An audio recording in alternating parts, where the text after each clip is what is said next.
राधे राधे। जय श्रीमन नारायण। राम नाम का चमत्कार। एक बार एक गांव में एक साधु रहता था। सारा दिन राम राम जपता रहता और ढोलकी बजाकर कीर्तन करता रहता। उसकी कुटिया के पास जिस व्यक्ति का घर था वह उससे बहुत परेशान था। एक दिन वह गुस्से में उस साधु की कुटिया में चला गया और कहने लगा कि तुम क्या दिन रात राम राम रटते रहते हो। तुम्हें तो कोई काम धंधा ही नहीं है। हमें तो कमाने जाना पड़ता है। तुम्हारी ढोलकी की आवाज़ से मैं सो नहीं पाता। साधु कहने लगा, तुम भी मेरे साथ राम राम जप के देखो, तब तुम्हें पता चलेगा कितना आनंद आता है। उस व्यक्ति ने थोड़ा खींच कर कहा, अगर मैं तुम्हारे साथ राम राम जपता हूँ तो क्या तुम्हारा राम मुझे खाने के लिए रोटी देगा? साधु कहने लगा कि मुझे तो राम नाम की लगन लगी है। मुझे तो राम जी की कृपा से हर रोज़ भोजन मिल ही जाता है। तुम भी राम राम जप के देख लो। मुझे भरोसा है भगवान तुझे खाने को ज़रूर देगा। वह आदमी उस साधु को चुनौती देता है कि मैं तुम्हारे साथ आज राम राम का भजन करता हूँ। अगर तुम्हारे राम ने आज मुझे रोटी खिला दी, सारी उम्र राम की भक्ति में लगा दूंगा। अगर नहीं खिलाई तो तुम ढोलकी बजाना बंद कर दोगे। साधु कहता है कि मैंने तो निष्काम भाव से प्रभु राम की भक्ति की है, लेकिन फिर भी मुझे तुम्हारी चुनौती मंजूर है। वह व्यक्ति साधु के साथ बैठकर राम राम का जाप करता है और मन में निश्चय करता है कि चाहे कुछ भी हो जाए मैं आज भोजन नहीं करूँगा। देखता हूँ इसका राम मुझे कैसे भोजन कराता है। राम राम का भजन करने के बाद वह सोचता है कि अगर अब मैं घर जाता हूँ तो मेरी माँ और बीवी मुझे खाने को कहेंगे और मुझे रोटी खानी पड़ सकती है। लेकिन मुझे साधु को चुनौती में हराना है, इसलिए वह घर जाने की बजाय गांव के पास के जंगल में चला जाता है। जंगल में एक पेड़ पर चढ़कर बैठ जाता है। वह सोचता है कि मैं सारा दिन इस पेड़ से उतरूँगा ही नहीं, अन्न का दाना भी नहीं खाऊंगा। इस तरह मैं साधु को हरा दूंगा और उसका ढोलकी बजाना बंद हो जाएगा। कुछ देर बाद उस जंगल से एक बंजारों की टोली गुजरती है। उन्हें भूख लगी होती है तो बंजारों का सरदार कहता है कि आग जलाकर यहीं पर खाना बना लो, अब खाना खाकर ही आगे बढ़ेंगे। खाना बनकर तैयार हो जाता है। बंजारे खाना खाने ही वाले होते हैं कि इतनी देर में बंजारों को सूचना मिलती है कि पीछे से डाकू आ रहे हैं। तो बंजारों का सरदार कहता है कि हमें यहाँ से चले जाना चाहिए, डाकू हमारा सब कुछ लूट सकते हैं। वे बंजारे खाना वहीं पर छोड़कर चले जाते हैं। वह आदमी पेड़ पर चढ़ा सब कुछ देख रहा था। कुछ समय बाद डाकू वहाँ पहुँच जाते हैं। भोजन को देखकर डाकू कहते हैं कि खुशबू तो बहुत अच्छी आ रही है, लेकिन यह भोजन किसने बनाया? फिर बनाने के बाद खाया क्यों नहीं? कहीं किसी की चाल तो नहीं हमें फंसाने की? हो सकता है इस भोजन में जहर हो। उसी समय डाकू के सरदार की नज़र उस व्यक्ति पर पड़ी। वह उसे नीचे आने का आदेश देता है। डाकू उस व्यक्ति से पूछते हैं, हमें मारने के लिए क्या भोजन तुमने बनाया है? वह बेचारा मिन्नतें करता रहता है कि मैंने यह भोजन नहीं बनाया, इसमें जहर नहीं है, यह भोजन बंजारों ने बनाया है। आपके आने की खबर सुनकर वह यहाँ से भाग गए, लेकिन डाकुओं के आगे उसकी एक नहीं चलती। डाकू से कहते हैं कि अब तुम्हें यह भोजन खाकर दिखाना पड़ेगा, क्योंकि हमें लगता है कि तुमने ही यह भोजन बनाया है और इसमें जहर मिलाया है। अब तुम ही सबसे पहले यह भोजन खाओगे। वह जिद पर अड़ा रहा, मैं ये भोजन नहीं खाऊंगा, किसी कीमत पर भी नहीं खाऊंगा। डाकू का शक और गहरा हो जाता है। वे बंदूक की नोक उसके सिर पर रखकर कहते हैं, तुझे ये भोजन खाना पड़ेगा, नहीं तो गोली खानी पड़ेगी। वह व्यक्ति भोजन कर रहा है और साधु को याद करते करते आंसू उसकी आंखों से बह रहे थे। उसने कहा था कि मेरा निश्चय है कि राम नाम जप लेगा तो राम तुझे भोजन भी देंगे। उसके भोजन करने के बाद डाकुओं ने छोड़ दिया। अब उसे विश्वास हो गया कि बंजारों को और डाकों को राम जी ने ही भेजा है। वह सीधा साधु की कुटिया में चला गया और जाकर उनके चरणों में प्रणाम किया और उन्हें सारा वृतांत सुनाया। अब उस साधु से भी ज़्यादा उसे राम नाम की लगन लग गई। उसने अपना पूरा जीवन राम जी को समर्पित कर दिया। जय जय श्री राम। किसी गांव में एक चोर रहता था।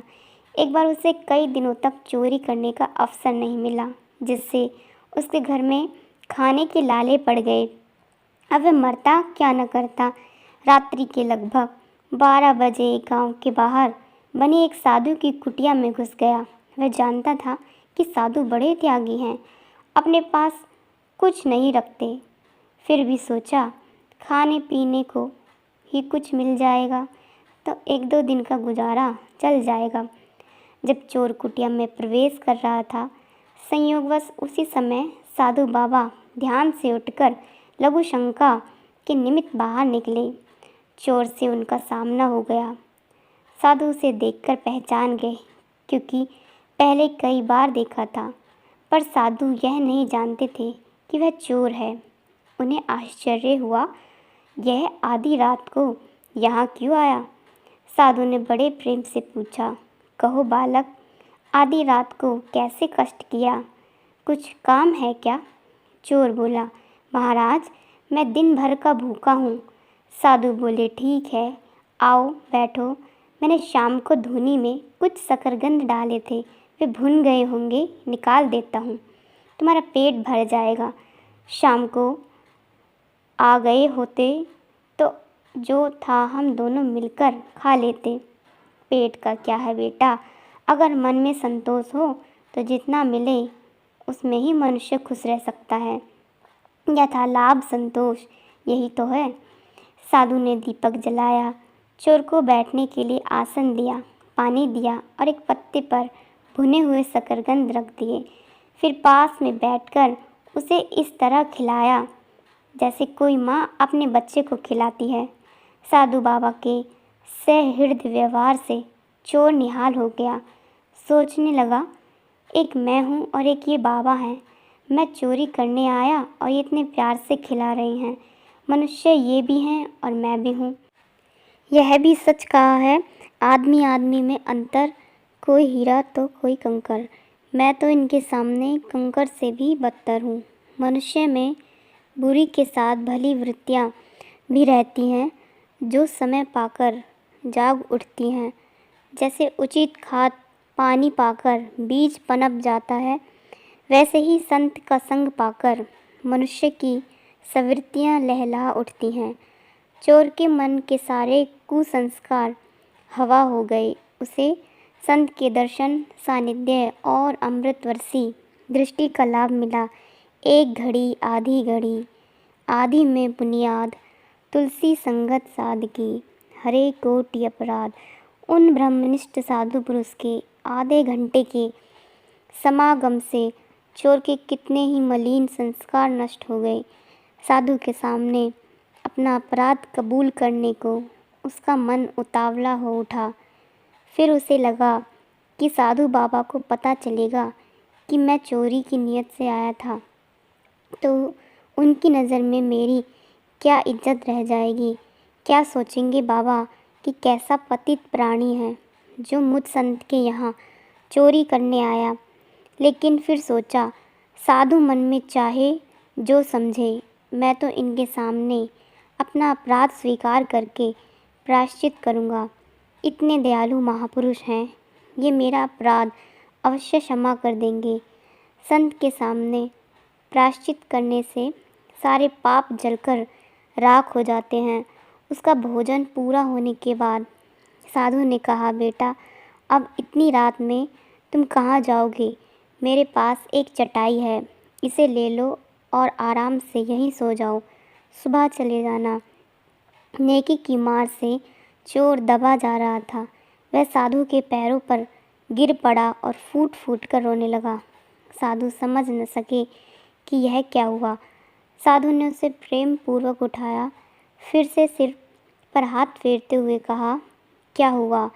रोते रोते चोर का गला रुंध गया। उसने बड़ी कठिनाई से अपने आप को संभाल कर कहा, महाराज, मैं बड़ा अपराधी हूँ। साधु बोले, बेटा, भगवान तो सबके अपराध क्षमा करने वाले हैं। उनकी शरण में जाने से वे हमारे बड़े से बड़े अपराध क्षमा कर देते हैं। तो उन्हीं की शरण में जा। चोर बोला, महाराज, मेरे जैसे पापी का उद्धार नहीं हो सकता। साधु बोले, अरे पगले, भगवान ने कहा, यदि कोई अतिशय दुराचारी भी अनन्य भाव से मेरा भक्त होकर मुझको भजता है तो वह साधु ही मानने योग्य है।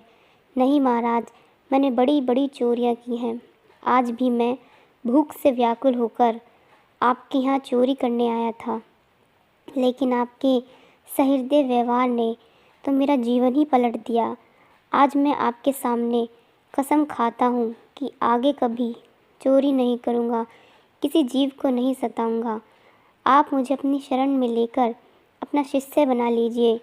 साधु के प्यार के जादू ने चोर को साधु बना दिया। उसने अपना पूरा जीवन उन साधु के चरणों में सदा के लिए समर्पित करके अमूल्य मानव जीवन को अमूल्य से मूल्य परमात्मा को पाने के रास्ते में लगा दिया। महापुरुषों की सीख है कि आप सबसे आत्मवत व्यवहार करें, क्योंकि सुखी जीवन के लिए विशुद्ध निस्वार्थ प्रेम ही असली खुराक है। संसार इसी की भूख से मर रहा है, अतः प्रेम का वितरण करो। अपने हृदय के आत्मिक प्रेम को हृदय में ही मत छिपा रखो, उदारता के साथ उसे बांटो।